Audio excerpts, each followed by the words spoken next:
우리 블루라이트는 올해 주된 말씀 본문을 출애굽기로 정하고 지난주부터 출애굽기 강해를 시작했습니다. 지난 주일에 우리는 모세의 부모가 모세를 살리기 위해 갈대 상자를 띄우는 사건을 들었는데, 오늘은 모세 출생 이전인 출애굽기 1장의 말씀으로 이집트의 극한 압제와 또 압제의 상황과 또 모세의 부모 이외에 또 다른 믿음의 사람들을 살펴보는 시간이 될 것입니다. 읽은 본문을 가지고 출애굽기 강의 그 두 번째 어둠 가운데서 빛을 보라 라는 제목으로 함께 은혜를 나누겠습니다. 여러분 아마 다 아실 줄 믿는데요, 동트기 전이 가장 어둡다라는 말이 있습니다. 이 말이 무슨 의미죠? 다 아시죠? 힘든 것이 최고조에 달했을 때가 비로소 고생한 결과를 볼 수 있는 시간이 가까워졌다 라는 의미로요, 어려움과 고통이 심해질수록 그 끝이 다가오기에 어렵다고 좌절할 것만 아니라 그 가운데서 좀 더 긍정적으로 삶을 받아들이면서 기대하라, 버티라 라는 말이죠.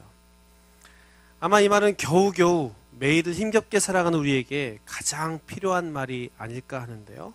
왜 그런가 하니 새해를 맞이하면서 목표를 세워 잘 해보겠노라, 또 열심히 하리라 결심했건만 한 달이 지난 오늘 보니 나아진 것 전혀 없고 또 나아질 기미조차 보이지 않는 현실에 드는 생각은 실망이요, 그러면 나오는 건 깊은 한숨뿐이기 때문일 것입니다. 다람쥐 쳇바퀴 도는 듯한 아주 정신없는 매일이지만 왜 그리 공부, 일, 관계 그 모든 게 힘든지요. 그죠? 그나마 바깥일만 좀 힘들면 좋겠는데 집안 상황도 여전합니다. 그나마 비슷하게라도 가면은 좋겠는데, 버티겠는데 갈수록 더 안 좋아지고 힘들어지는 가운데 이젠 희망조차 가질 수 없는 지경까지를 얻고, 그래서 아무 생각 없이 어제를 또 오늘을 그리고 내일을 그냥 때우며 사는 처지가 되었죠. 그런데요, 이런 현실에도 불구하고 좀 주위 분위기가 좀 으쌰으쌰 하는 그런 거면 좋겠는데, 요즘 인터넷, 신문의 뉴스들 다시 마음을 어렵게 하는 것들로 가득 찼습니다. 연초에는 좀 희망적인 뉴스와 기대에 찬 전망이 많이 실렸었는데 며칠이나 지났다고 그 기사의 논조와 전망들이 완전히 반대가 되어버렸습니다. 제가 계속해서 뉴스와 여러 가지들을 체크하고 있는데요, 2013년 경제 전망, 주식, 부동산, 국제관계 그 모든 게 부정적이에요. 그러면서 여러분은 좀 실감을 하지 못할 수도 있겠지만 교통, 전기, 수도, 식료품비 등 모두의 그 지수의 일괄 인상을 예보하고 있어서 피부에 와닿는 이 생활 지수에 대한 스트레스가 최고치라는 것이죠. 거기에 몸이라도 건강하면 좋으련만 그렇지도 못해요. 최악입니다. 버티기도 힘듭니다.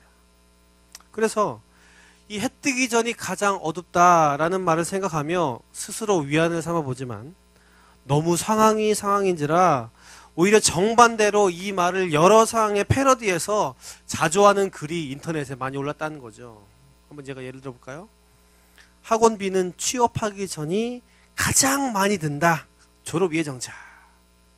부터 시작해서 데이트 비용과 선물비는 결혼 결정 직전이 가장 많이 나간다. 노총각. 좀 마음이 좀 저린 내용인데요. 폐지 리어커는 고물상에 팔기 전이 가장 무겁다. 독거노인 할머니. 좀 웃긴 거지만 밥은 먹기 전이 가장 배고프다. 김준현. 좀 씁쓸합니다. 이처럼 갈수록 힘들고 어려워져 희망도 찾기 힘든 상황에서 과연 우리는 그럼 어떻게 살아가야 할까요? 특별히 하나님을 믿는 또 하나님의 백성으로 살아가는 사람으로서 지금의 상황을 우리는 어떻게 받아들이고 어떻게 반응해야 할까요? 오늘 읽은 출애굽기 1장은 그런 의미에서 희망을 전혀 기대할 수 없고 또 극심한 고통 중에 있는 우리에게 어떻게 하나님의 뜻을 찾고 또 하나님께 나아가야 할지를 잘 알려주는 본문이라 생각합니다. 말하기는 오늘 말씀으로 어려운 환경에 처한 우리에게 알리시는 하나님의 뜻과 또 그분이 요구하시는 믿음의 모습이 무엇인지를 알게 되기를 소망합니다. 그렇다면 본문이 말하는 영적인 교훈들은 어떤 것이 있을까요? 첫 번째는 어려움에는 하나님의 뜻이 분명히 있다라는 것입니다. 이집트의 총리로 큰일을 감당했던 요셉, 이 요셉을 모르는 새 왕조가 이집트에 들어서면서 이스라엘 민족에게 위기가 닥쳤습니다. 그 위기는 새 왕조가 이스라엘 민족을 두려워해서 이 백성들을 박해하고 탄압하기 시작한 거죠. 근데 그들의 두려움은요, 이스라엘 사람의 수가 엄청나게 늘어서 생긴 것으로 가히 기하급수적인 성장 때문에 그러합니다. 여러분 기억하실지 모르겠지만 요셉 때에 가뭄을 피해 그곳에 온 이후에 야곱의 가족은요, 세대를 지나면서 약 400여 년 동안 엄청나게 늘어서 말 그대로 민족을 이루었습니다. 처음엔 불과 70명에 불과했는데 이제는 남자만 60만 명, 전체 인구는 약 200만 명인 큰 민족으로 성장했습니다. 그런데 결정적으로 이 이집트의 핵심 세력이 그들을 두려워해 탄압하기 시작한 계기가요, 이스라엘 군대의 전투력이 이집트 군대와 비교할 때에 오히려 세다는 것을 알게 된 후라는 거예요. 유대교의 이 성경 해석서인 미드라시라는 책에 의하면 당시 이집트의 에돔이라는 작은 나라가 조공을 바치지 않고 반역을 도모하자 이집트 왕이 전쟁에 나가면서 이스라엘 백성들에게, 민족에게 병력을 요청했다고 합니다. 이에 어떻게 했겠어요? 이 애굽의 은혜를 입고 있던 이 이스라엘이요, 최정예 군인들을 지원하였는데 전쟁 중에 이 군대의 용맹함과 전투력에 이 이집트 왕이 깜짝 놀랐다는 거죠.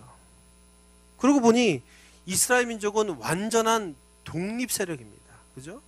보통 한 민족이 다른 나라에 이제 이제 오면 세월이 지나면서 그 피가 섞이기 마련인데 이들은 절대로 다른 민족과 결혼하지 않아요. 그래서 그 혈통의 순수성을 보장하고 있었고 그로 말미암는 유대감이 대단했죠. 유대 민족이라서 유대감이 컸나? 네. 그래서 이들이 나중에 늦게 왔어, 미안해. 나중에 혹시나 이집트를 위협하는 적과 손을 잡을까봐 두려워서 신하들과 짜고 이 사람들의 세력을 약화시키고 그들을 자신들의 노예로 만들 속셈 가운데 이 계략들을 세웠던 것이죠.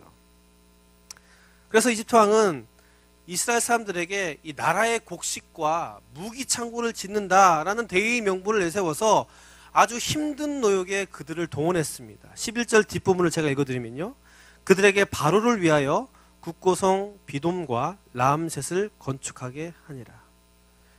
그런데 이 이집트의 왕과 신하들이 이스라엘 사람들에게 일을 시킬 때에 단순히 노예로서 그들을 부린 게 아니라 이스라엘의 남자들을 완전히 없애려고 작심했다는 거예요.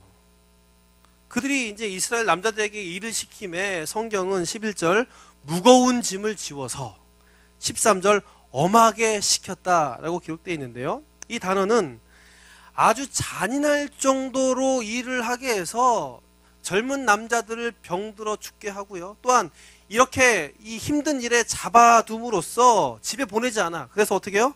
인구 증가를 원칙적으로 막으려는 이집트의 계략이라는 것이죠.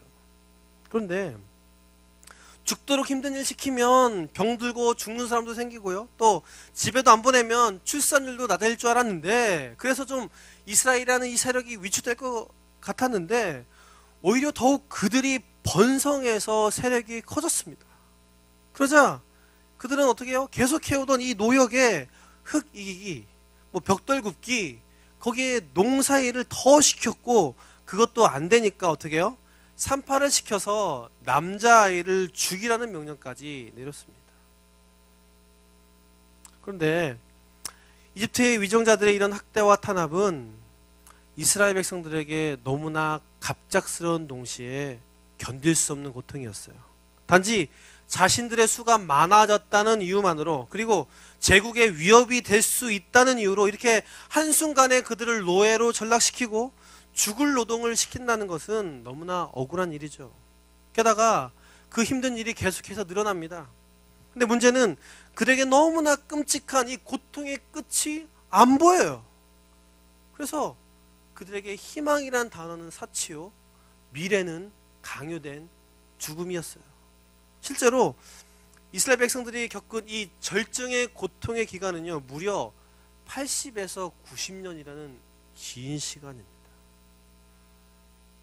만약 여러분 같으면 그런 상황 가운데 어떤 생각과 마음으로 하루하루를 살아가겠습니까? 어려운 일이 생기는 것도 힘든데 계속해서 그 고통이 계속돼요. 당장 끝나도 시원찮은데 오히려 힘든과 어려움이 더해져요. 커져요. 끝이 안 보여져요. 그럴 때 절망? 포기? 무념무상?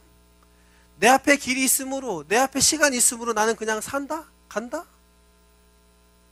그런데 죽기 직전의 그 고통, 절망의 끝에서 이스라엘 백성들이 하나님께 부르짖었다라는 것이죠. 그래서 뒤에 2장 33절 앞부분을 보면 이스라엘 자손이 고된 노동으로 말미암아 하나님께 탄식하여 부르짖으니 라고 기록되어 있다는 것이죠.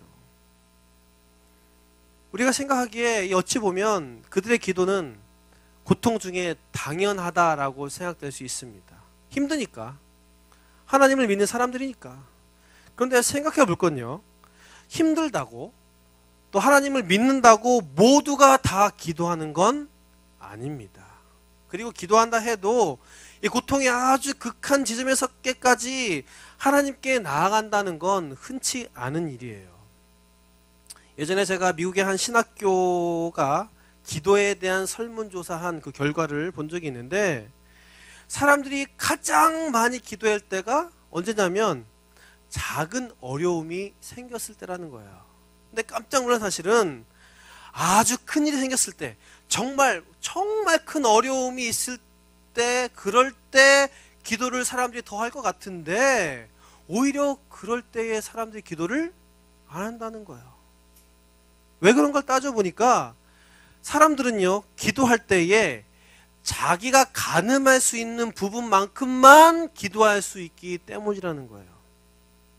이 말이 무슨 말인가 하니, 우리가 어떤 문제가 생기잖아요. 생길 때에 그 문제에 대한 해결 방법 혹은 바라는 결과를 아는 만큼, 경험한 만큼 기도한다는 거예요.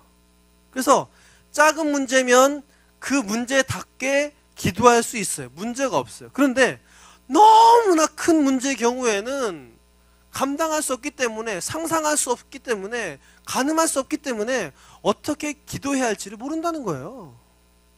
자기 영역 밖의 일이라 이거죠. 그래서 기도하려 해도 잘 안 되고, 어떻게든 기도한다 해도 계속하기가 힘든다는 얘기죠. 그런 걸 볼 때 노예로서 옴짝달싹도 못하는 그들에게 기도가 무슨 소용이 있겠어요. 내일 겪을 힘듦과 어려움 이미 나와 있고요. 그로 인한 피곤함, 좌절함 또한 예정된 수순입니다. 그렇다고 다른 나라가 갑자기 그 엄청난 대국인 이집트를 멸망시킬 것도 아니고요. 그들에게 이 어려움은 도무지 상상조차, 가늠할 수조차 없는 것이죠. 그런 상황에서 감정적인 그런 분출도 사치인데 기도는 무슨 기도입니까? 그죠? 내일의 노역과 또한 목숨 연명을 위해서는 그 시간에 자는 게 오히려 현명한 일일 수도 있어요. 그러나 그들이 고통의 절정 가운데에 하나님을 기억했을 때에 그 고통 가운데 하나님의 뜻을 발견했고요. 그 뜻을 발견했음에 그들이 하나님께 기도로 나아갈 수 있었다는 거예요. 그들의 수준으로서는 기도할 수 없었지만 하나님의 뜻, 즉 나의 방법이 아니라 하나님의 방법과 그 스케일로 나아갈 때에 기도할 수 있었다는 것이죠. 그런데 그 뜻이 무엇이었는가 하니 바로 하나님이 약속하신 가나안 땅으로서의 인도, 즉 출애굽이라는 사실입니다. 놀라운 건 그들이 하나님의 뜻을 발견하고 나아갔을 때에 부르짖는 그들의 소리를 들으시고 하나님이 그 약속인 출애굽의 일을 시작하셨다는 데 있습니다.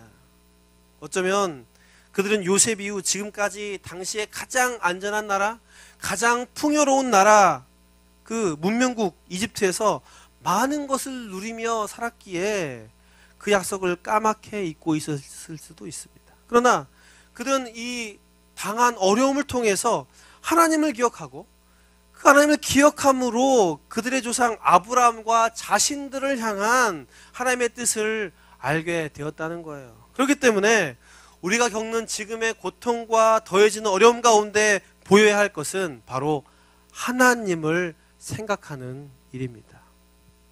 제가 저번에도 설교를 했지만 일어난 일과 또 힘듦에 대해서 아무리 그 이유를 따진다고 해도 명쾌한 답 안 나옵니다. 지금 이해할 수도 없고 이해될 수도 없어요. 그건 나중에 하나님 직접 만나서 물어보삼. 너무 어렵고 감당할 수 없어서 짜증나고 지치고 한숨만 나오는데 그런 거 여러분 생각할 겨를이 어디 있어요, 그죠? 그러나 그 와중에 할 수 있는 가장 작지만 중요한 지금 하나님을 기억하는, 지금 하나님만을 기억하는 게 필요하다는 말입니다. 물론 계속되는 힘든 상황에 좌절하고 방황할 수도 있어요. 실망할 수도 있어요. 그건 잘못이 아니에요. 약한 인간이기 때문에 또 부족한 존재니까 넘어지고 쓰러지는 건 당연해요. 그러나 그대로 가만히 쓰러지는 것이 아니라 그 가운데 하나님을 떠올려야만이 우리가 의지적으로 하나님께 나아갈 수 있는 계기가 된다는 것입니다. 하나님을 기억할 때 나를 향한 하나님의 뜻을 발견할 수 있고요. 그리고 하나님의 뜻을 발견할 때에 나의 수준과 나의 가늠할 수 있는 정도의 기도가 아니라 하나님의 방법과 하나님의 손길로 말미암아 기도할 수 있습니다. 이스라엘 백성들이 그 고통 중에 하나님을 바라보고 가나안 입성이라는 분명한 하나님의 뜻을 발견했고요. 그 가운데 하나님께서는 그 깊은 절망의 때에 출애굽의 일을 시작하시고 단순히 그들의 고난을 제거하는 것뿐만 아니라 그 약속의 땅으로의 그 약속을 이루는 놀라운 일을 이루셨습니다. 그런 의미에서 우리에게 온 고통과 어려움에는 나를 향한 분명한 하나님의 뜻이 있고 이것은 하나님의 새로운 역사의 시작점입니다. 이에 우리는 먼저 그 능력의 하나님을 생각해야 합니다. 그런데 주목해 볼 건요. 하나님께서는 우리가 하나님을 기억하고 또 부르짖기 전에 우리 삶에 개입하셔서 출애굽과 같은 이 기적의 일을 이미 준비하고 계시다는 거예요. 오늘 말씀 12절을 보니까 제가 읽어드립니다. 그러나 학대를 받을수록 더욱 번성하여 퍼져나가니 애굽 사람이 이스라엘 자손으로 말미암아 더욱 근심하여. 무슨 말입니까? 아주 좀 죽을 것 같은 학대가 더해지고 그 더해진 학대로 견딜 수 없는 고통이 있지만 그 가운데 하나님의 은혜가 이미 있으므로 이 파라오의 가혹한 인구 말살 정책을 비웃기라도 한 듯 역으로 그들이 더 자녀를 더 많이 낳고 더 강화했다는 것입니다. 사람은 막을지라도 하나님은 못 막아요. 이미 그 뜻 가운데 일을 시작하시고 이끌고 계시는 하나님이 바로 우리의 하나님입니다. 이처럼 우리가 못 느낄 뿐 그 절망과 좌절의 순간에서도 하나님은 은혜를 주심으로 그 고통의 끝으로 우리를 이끄세요. 그리고 하나님의 일을 준비하고 계세요. 그러기에 우리가 아무것도 하지 않을지라도 단 하나, 하나님과 분명한 그 뜻을 기억하고 그분께 나아가는 것이 필요합니다. 제가 잘 아는 뮤지션이 겪었던 이야기인데요. 이분은 유명하진 않지만 나름 보컬리스트, 싱어로 인정받던 사람이었어요. 그런데 어느 날 노래가 잘 안 되고 목이 아파서 병원을 가봤더니 성대결절이라는 진단이 나왔다고 그래요. 여러분도 잘 알겠지만 보통 사람은 몰라도 이 노래하는 사람에게 성대결절이란 사형 선고와 같다고 그래요. 맞아요? 네. 그래서 그분이 그 진단을 받고 난 동시에 좌절했어요. 여태껏 고생하며 준비해서 지금까지 왔는데, 그리고 이제 좀 유명세 좀 이제 타면서 막 팍 하고 터트릴 타이밍인데, 그리고 자기가 할 줄 아는 거라고는 노래하는 것밖에 없는데 이제 끝이라는 거죠. 그래서 아예 노래하는 일 접어야 할까? 라고 생각까지 했다는 것이죠. 그런데 이 성대결절이라는 진단은 단순히 그분 몸에 일어난 현상으로만 끝나지 않았어요. 목이 아프니까 노래를 못하고요. 노래를 못하다 보니 겨우겨우 잡아가던 자리도 남에게 뺏겼어요. 그래서 생활이 어려졌어요. 그리고 생활이 어려짐으로 여기저기서 안 해왔던 손가락질을 받습니다. 야, 딴 따라들이 다 그렇지 뭐. 거봐, 내가 빨리 접을 할 때 안 접더니 꼴 좋다. 그렇지 않아도 힘든데 그 결과로 어려움들이 계속해서 더해갔어요. 그런데 거기에 엎친 데 겹친 격으로 가족들에게 안 좋은 일들이 생기면서 최악의 상황을 맞이했어요. 그래서 그 상황 가운데 불평도 하고 울기도 하고 온갖 세상에 나와 있는 방황이란 방황은 다 했대요. 그런데 그분이 얘기하기를 방황도 하다 보니까 못하겠대요. 방황도 돈 있어야 하고 능력 있어야 하고 몸도 성해야 한다고. 그래서 그러다가 내 인생을 망친 노래를 왜 하게 되었는지부터 계속 원망하며 캐묻다가 그 노래도 하나님께서 길을 여셔서 하게 하신 것을 기억했다는 거예요. 그러면서 노래를 하지 않았다면 결코 경험할 수 없었을 듯한 좋은 것들을 떠올랐다고요. 그러면서 하나님께서 자기 재능을 알게 하셔서 여기까지 왔다는 걸 깨닫게 되면서 비록 내가 지금 성대결절 때문에 더 이상 노래를 못하지만 다른 부분으로 인도하실 그런 부분에 대한 확신이 들었다는 거예요. 그래서 하나님의 뜻이 무엇일까를 놓고 기도하기 시작했다는 거죠. 근데 감사한 건 그분이 그 성대결절의 진단을 받고 아무 노래도 못하는 시간을 통해서 목이 쉼을 얻는 회복되는 시간을 갖게 됐다는 거죠. 그분이 말하기를 만약 성대결절을 모른 채 계속해서 무리하게 노래했다면 완전히 목소리가 안 나오는 음성을 잃을 수 있는 최악의 상황까지 갔을 거라고 얘기해요. 그리고 그 진단으로 자기의 정확한 그 한계를 알게 돼서 지금 음반 작업이나 공연 섭외가 오면 자기 목소리를 준비해서 가장 최선의 것으로 그것을 감당할 수 있게 되었다라고 고백했어요. 또한 뒤돌아보니 그 기간 동안 혼자 힘들어하고 좌절하고만 있는 줄 알았었는데 그 과정 가운데 돕는 손길이 있었고요. 그래서 그 손길을 통해 그 목을 보호하고 관리하는 정보는 물론이거니와 음반 제작에 대한 이론적인 부분을 알게 하심으로 이미 회복 이후에 해야 할 일들을 하나님께서 만들어 가시다고 저에게 얘기했어요. 나중에 이분이 탑스타가 되면 제가 한번 모실 예정인데, 어쨌든 하나님은 절대로 실수하거나 포기하지 않으십니다. 우리가 정말 힘든 상황에서도 또 아무 대가를 못 받음에도 그럼에도 완전히 넘어지지 않으면 우리에게 하나님이 계시고 우리를 향한 하나님의 뜻이 있기 때문이죠. 그러기에 우리는 오늘도 힘들매도 우리의 삶의 발걸음을 뗄 수 있다는 것이죠. 사랑하는 여러분, 여러분 중에 혹시 크고 작은 어려움에 또 힘들어하고 있거나 또 좌절하고 있지 않습니까? 또 계속되고 또 커지는 여러 문제들로 더 이상 버티기 힘든 상황 가운데 있습니까? 이 시간 여러분을 사랑하시는 하나님을 기억하십시오. 그리고 그 고통 가운데 밝히시는 그 하나님의 뜻을, 그 약속을 발견하십시오. 이미 지금 이 순간 하나님은 여러분을 향한 그 은혜와 약속을 준비하고 계세요.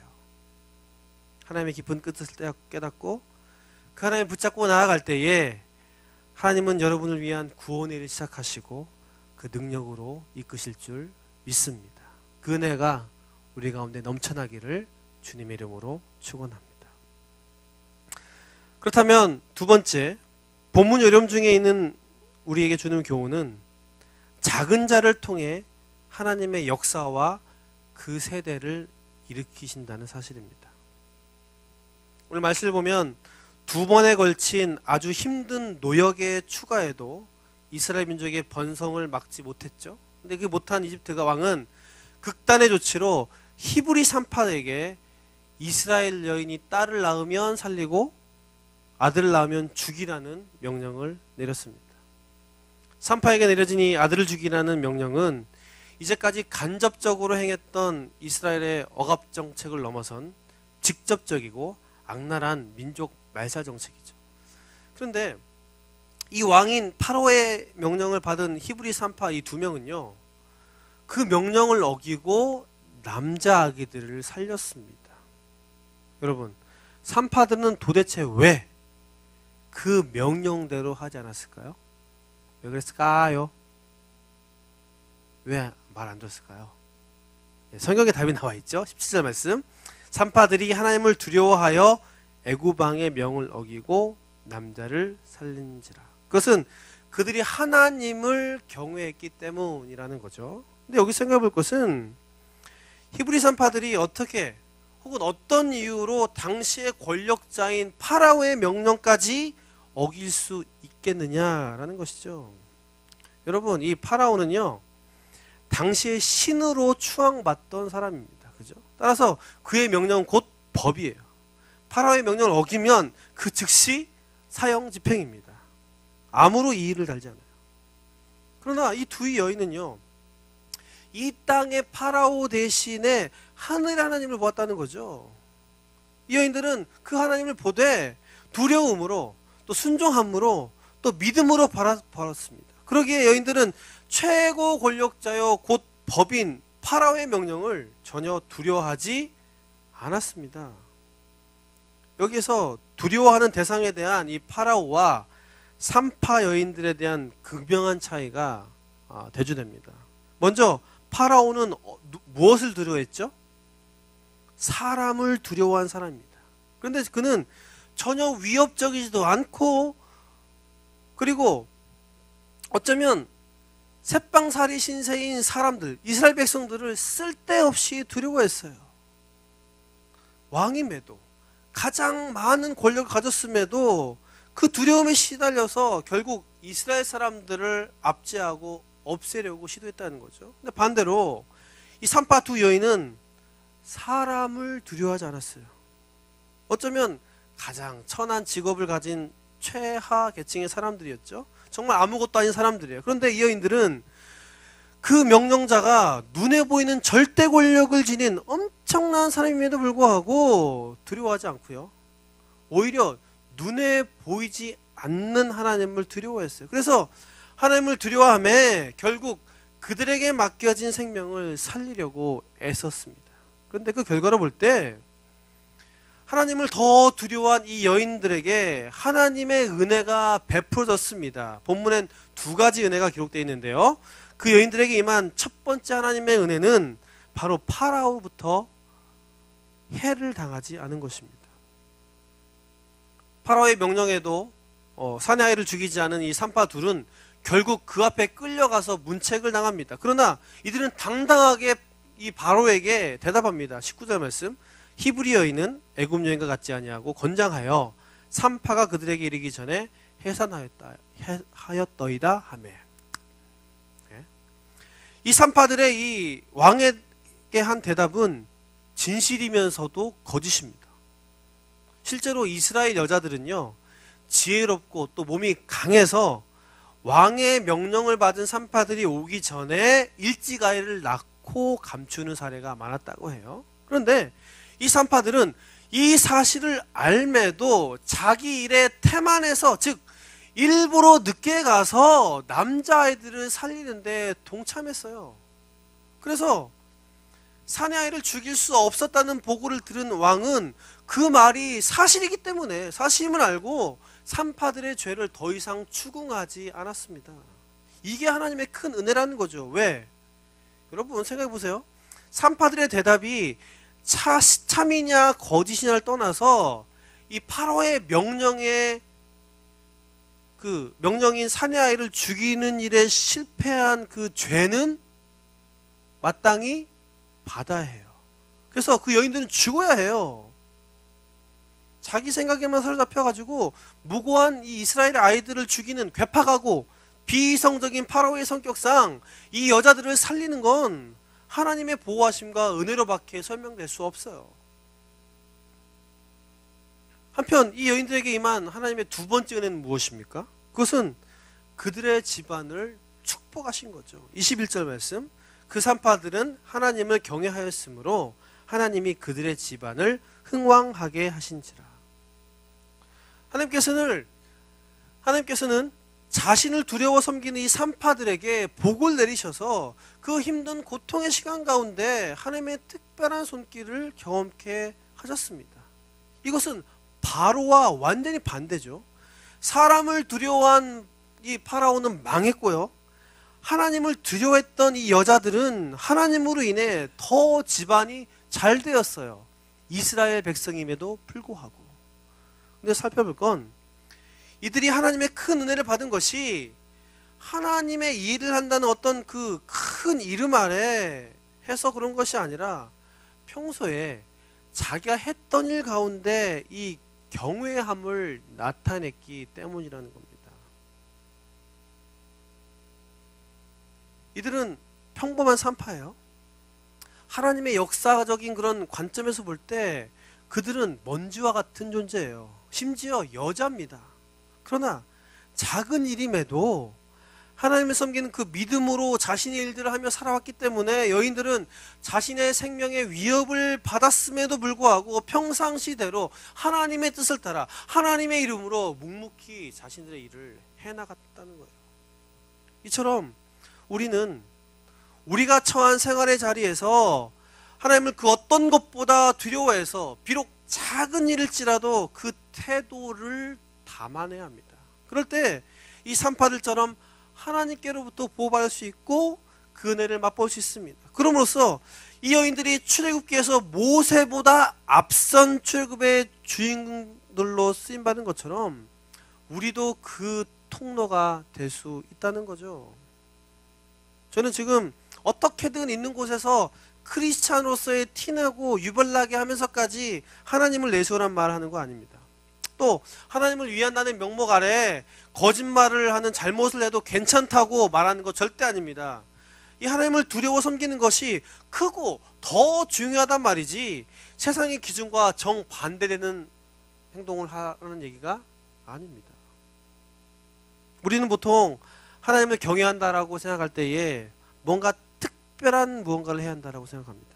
예를 들어서 예배를 더 집중해서 드린다거나 성경을 더 읽고 또 기도 대빵 많이 하면서 혹은 큐티를 한 번이라도 더 하는 것. 그리고 뭔가 좀 규모가 되고 중요한 일 가운데 당당히 나는 크리스천입니다. 할렐루야. 또 믿음을 표현해야 그것이 하나님을 경외하는 거라고 생각해요. 물론 이렇게 하는 거 좋은 일입니다. 그런데 하나님을 두려워 이 섬기는 일이 이렇게 신앙의 일에서만 국한된 것이 아니라는 거예요. 회사나 학교에서 또 가정에서 자기가 맡은 일 가운데 하나님의 기준으로 하나님의 이름 앞에서 하는 마음으로 하는 것이 하나님을 섬기는 두려워 경외하는 일이라는 거예요. 예를 들어 무조건 이익을 남기려고 회사 혹은 상사가 그러기를 바라니까 즉 세상의 논리와 힘의 구조라는 것이 아니라 신앙의 양심을 따라 사람을 대하고 제 값을 치름으로써 하는 것 이것이 하나님을 경외하는 일이라는 거죠. 또한 이 하나님을 두려워하는 일은 작은 일에서 될 때에 좀 더 큰 일 혹은 좀 더 중요하고 힘든 일 가운데 가능하다는 거죠. 그럴 때 사람들도 우리의 그 작은 모습들을 통해 봐왔던 걸로 더 큰 상황에서 우리를 인정해요. 그리고 그 경외함을 하나님께서 기뻐하셔서 은혜를 주시고 작을지라도 그 작은 일을 통해서 하나님의 일들을 일으키세요. 제가 어느 한 기업인들을 대상으로 한 모임에서 한 남자 성도의 이야기를 들었는데요. 처음에 조그만 그 건설 회사에 다니던 이분이 예수님을 믿게 되면서 뭔가 예수님을 믿는 행동을 회사에서라도 해야겠다 싶어서 말단으로서 그나마 할 수 있는 게 뭔가 봤더니 이제 원칙을 지키는 거다라고 생각해서 시작했더라고요. 그래서 밥 먹을 때, 어디 줄 설 때 운전을 할 때 원칙을 지켜. 지키되 하나님의 이름으로 내가 하나님 앞에서 이렇게 행동한다라는 것을 했다는 거예요. 남들 다 끼어들고 늦더라도 손해보더라도 원칙을 지키면서 행동했다라는 거죠. 하다못해 공사를 따내고 견적을 내야 하는 아주 급박한 그 상황에서도 끝까지 원칙대로 했어요. 왜? 그가 할 수 있는 하나님 앞에서의 최고의 일이었기 때문에. 근데 그런 행동 때문에 처음에 그분이 상사에게도 욕먹고 답답하다며 잔소리를 꽤나 들었다고 그래요. 그런데 계속 그렇게 하면서 사람들이 자기를 못마땅하게 여기는데 그들에게 자신이 뭔가 다르다라는 인상을 주었다라는 것을 고백했다는 거죠. 그래서 그런지 이후로 크리스찬이라고 하면 괜히 딴지 걸거나 욕하지 않게 되었다고 그래요. 그런데 이 회사의 중요한 그 공사의 입찰에 사장님이 특별히 그분을 불러서 그 일을 시켰는데, 여러분, 이분이 그렇게 중요한 일을 맡았으면 아무리 원칙이 좋아도 그 장소에 가서 다른 업체 사람들과 이야기도 해보고 또 슬쩍 작전도 함께 짜보고 정보도 캐내서 좀 어떻게든 공사를 좀 따기 위한 그런 좀 유리하게끔 만들어야 되는데, 그냥 있는 그대로의 계산과 예산 산출을 통해서 입찰 금액을 냈다는 거예요. 왜? 그것이 내가 할 수 있는 하나님의 유일한 사람으로서의 일이기 때문에. 여러분, 그분도 얼마나 그 공사를 따고 싶었겠어요. 그죠? 그분이라고 수단 방법 가리지 않고 하고 싶지 않겠어요? 근데 끝내 안 했다는 것이죠. 여러분, 결과가 어떻게 됐을까요? 당연히 공사를 못 땄어요. 그래서 이 사장님이 노발대발 난리 났다는 거죠. 아니, 입찰 따라고, 그래도 평생동을 보고 믿을 만한 사람이라고 생각해서 보냈는데 정반대 결과예요.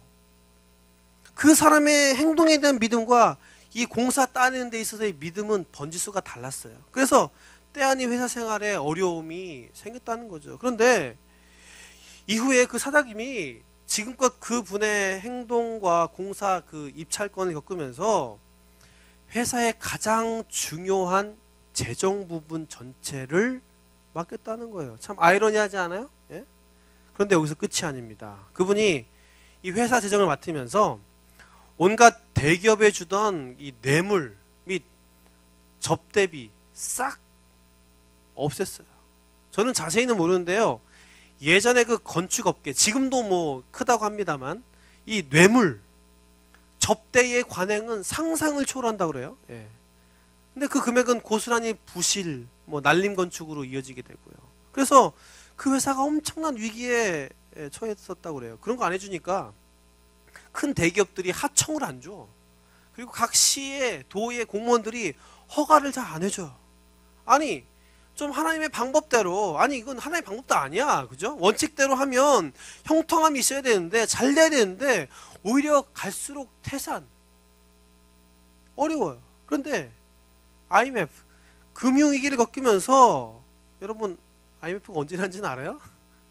네, 여러분 태어났을라나? 예, 아무튼 그 금융위기를 겪으면서 수많은 건설업체들이 퇴출당했어요. 왜 퇴출됐냐면 무리하게 막 실적만 쫓다가 자금줄이 끊겨가지고 퇴출당했고, 뇌물수수와 그로 인한 부실공사로 걸려서 무더기로 구속되면서 퇴출당하고. 근데 그런 와중에 이 회사 작아도 재정 건전성이 높고 매우 투명해서 금융위기에도 끄떡 없었다는 거죠. 도리어 그 어려운 와중에 이 부도와 퇴출로 인해 중단된 공사들을 맡으면서 중견 건설회사로 자리 잡는 계기가 되었다는 거예요.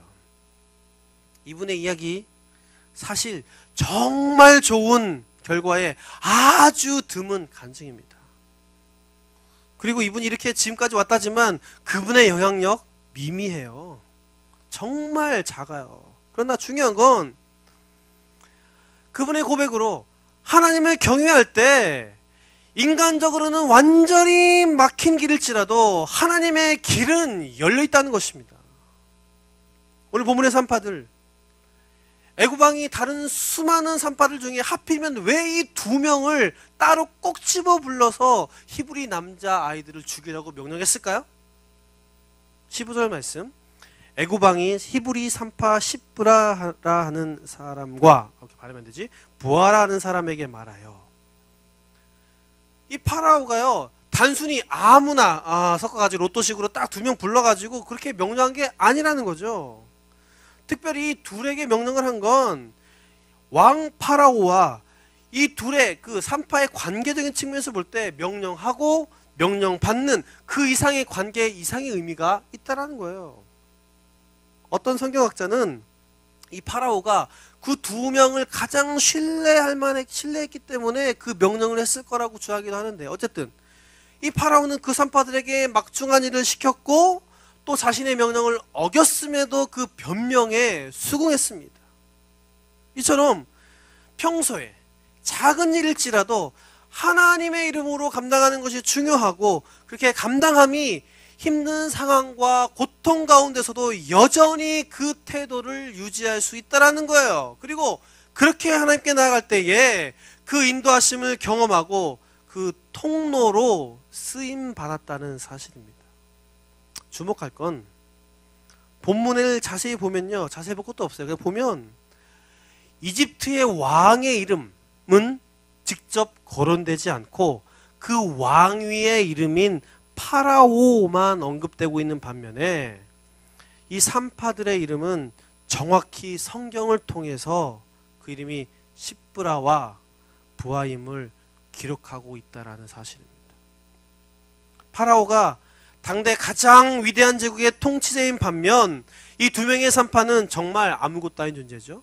또한 출애굽의 주인공이며 그 큰 일을 한 사람이 모세임을 볼 때 이 둘의 일은 언급할 가치도 없는 거예요. 그러나 만약 이들 산파가 없었더라면 모세의 출생과 이후에 출애굽의 놀라운 일은 어떻게 되었을지 모른다는 사실입니다. 그런 의미에서 성경에 나타난 이 출애굽 지도자인 모세와 출애굽 당사자인 수많은 이스라엘 남자들을 태어나게 함으로 하나님 역사를 감당케 한 시작점이 바로 이 산파들입니다. 그래서 따지고 보면 이 산파들의 이름이 성경에 적힌 것이 하나님께로 받은 그들의 가장 큰 축복입니다. 비록 그들이 한 일이 남자아이를 낳게 하고 보고를 좀 다르게 한 작은 일이라 사람들은 주목하지 않지만, 그 누구도 주목하지 않은 그들을 통해 하나님이 일하셨어요. 그러기에 주님은 산파들의 이 작은 헌신과 행동을 기업하심으로 이 일들과 이름을 수천 년이 지난 지금까지 성경을 통해 우리에게 알리고 계시다는 겁니다. 사랑하는 여러분, 여러분이 어떤 상황 가운데 있든지 하나님을 경외함으로 나아가십시오. 세상의 길은 막혔지만 하나님의 길은 열려 있습니다. 하나님은 힘든 환경 가운데서지만 작은 일로 그것을 감당하는 우리에게 피할 길을 주실 뿐만 아니라 그 작은 일로 큰 하나님의 일, 그 세대를 일으키실 줄 믿습니다. 그 은혜가 우리의 삶 가운데 넘쳐나기를 주님의 이름으로 축원합니다. 말씀을 맺겠습니다. 제가 설교를 준비하면서 제 인생의 가장 암흑기가 언제였냐라고 생각해 봤더니 그 중 하나가 바로 고3 때였더라고요. 예전에도 말씀드린 적이 있지만 제가 고3 10월에 저희 집이 완전히 거덜나서 가족이 거리에 내몰렸고요. 또한 내 가족이 뿔뿔이 흩어지게 되었어요.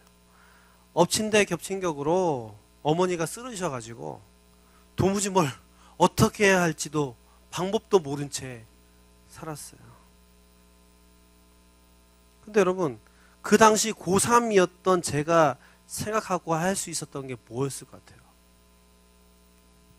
바로 좋은 대학에 합격하는 거더라고요. 그죠? 그래서 내가 원래 뭐 좀 이 정도 일을 하고 이 정도 과외 가서 내가 해야 되는데 좀 더 좋은 데에 가서 과외하고 알바한 뒤, 그리고 난 뒤에 좋은 데 취직해서 집안을 내가 일으키겠다. 그런데요, 욕심이 과해서 그런지 어떻게 했을까요? 떡 떨어졌어요. 예. 우연찮게 그 입시가 마지막 학력고사로 쉽기도 무지하게 쉬웠고요. 아, 여러분 학력고사 모르나요? 네, 미안합니다. 예, 그런 시험이 있었어요. 예. 마지막이어서 무지하게 쉬웠고요. 입시 부종으로 너무나 유명했던 해였어요. 예. 내가 그래서 그래 떨어졌나? 예. 그랬나? 예. 갑자기 생각나네요. 그러고 나니까 희망이라고는 좁쌀만큼도 안 남은 저에게 남은 건 한숨이에요. 기도는 무슨 기도야. 행여나 빚쟁이들이 저를 알아보고 막 찾아올까봐 이 친구 저 친구 집에 가 자는 것도 힘들고요. 차라리 멀리 그냥 공장에 취직해서 그냥 살자 라는 생각에 진짜로 공장에 입사 원서까지 냈어요. 근데 그 공장으로 출근하는 그 첫 그날 전날 밤에 청년부 목사님이 저를 수소문해서 찾아왔어요. 찾아와서 야 세일아 이건 아니다. 네 어머니의 기도 기억하잖냐? 하나님의 뜻이 뭔지 알잖냐? 너 공부해야 돼. 여기서 공장 가면 안 돼. 인생 포기하면 안 돼. 제가 그 말에 제가 목사님께 처음으로 대들었어요. 어쩌라고요? 그랬더니 그 목사님께서 미리 한 집사님을 소개해 주셔서 제가 재수할 수 있게끔 학원비를 내도록 해주셨어요. 근데 그분이요 정말 요만한 코딱지만한 그 가게 하시면서 넉넉지 않은 형편인데도 그 목사님의 권고를 받아들여서 저를 돕기로 하신 거였어요. 그래서 제가 어떻게 했겠습니까? 할 수 있는 게 아무것도 없는 저로서는 멀리 집을 떠나서 서울에서 재수를 시작했어요.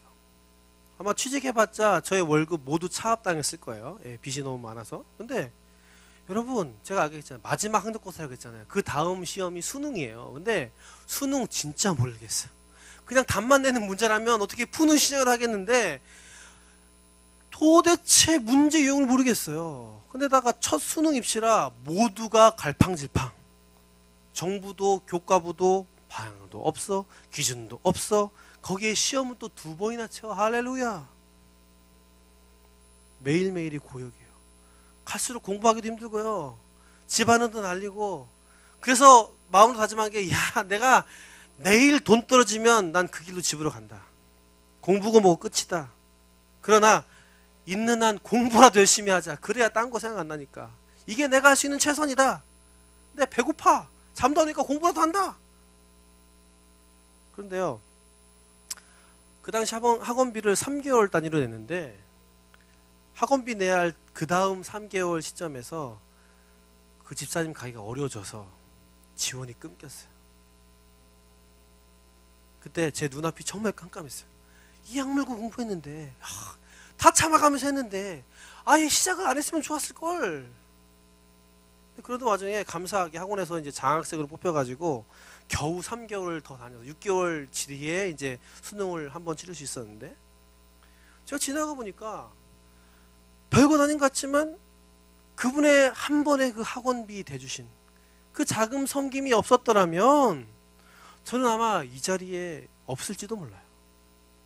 그분이 제가 뭐라고 자기 힘 중에 저를 도왔겠어요? 그러나 하나님의 이름으로 최선을 다한 그분의 영적 씨앗이 저에게 뿌려져서 하나님 인도 가운데 저뿐만 아니라 제가 속한 가정, 제가 속한 공동체가 이루어지게 하셨다는 것이죠. 그분은 영적 산파의 역할을 그 당시 저에게 하셨다는 거예요. 사랑하는 여러분, 그렇기 때문에 그분의 백성 우리가 해야 할 것은 여전히 고통과 어려움 가운데서도 환경을 통해서도 분명히 알리시는 하나님의 뜻을 알고 그 가운데 작지만 하나님을 경외함으로 나아가는 거예요. 영적 산파로서 그 역할을 감당하는 거예요. 그 영적 열매는 내가 수혜자가 될 수 있고 나를 통해 다른 사람이 될 수 있어요. 또한 지금 받을 수 있고 먼 언젠가 맺을 수 있어요. 그러나 우리가 이렇게 해야 함은 이게 하나님의 명령이어서가 아니라 하나님의 은혜, 하나님의 인도하심을 경험하는 가장 좋은 방법이기 때문이며 하나님께서는 단지 나뿐만 아니라 나의 가족, 나의 셀, 나의 공동체 그리고 다음 세대까지 나를 통해서 그 영역을 확대해 나가시기 때문이라는 거예요.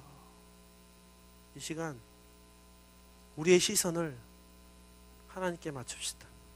그리고 힘들더라도 믿음의 씨앗으로 우리 삶을 심읍시다. 하나님은 그 작은 행동들을 기억하심으로 그 뜻을 알려 우리로 다시 일어서게 하시고요. 그리고 우리 삶 가운데 새해를 시작하시고요. 더 나아가서 우리를 영적 산파로서의 역할을 감당케 하심으로 하나님의 큰 일의 통로로 사용하실 것입니다. 그 은혜가 이 시간 결단하며 나아가는 우리 모두의 삶 가운데 나타나기를 주님의 이름으로 축원합니다.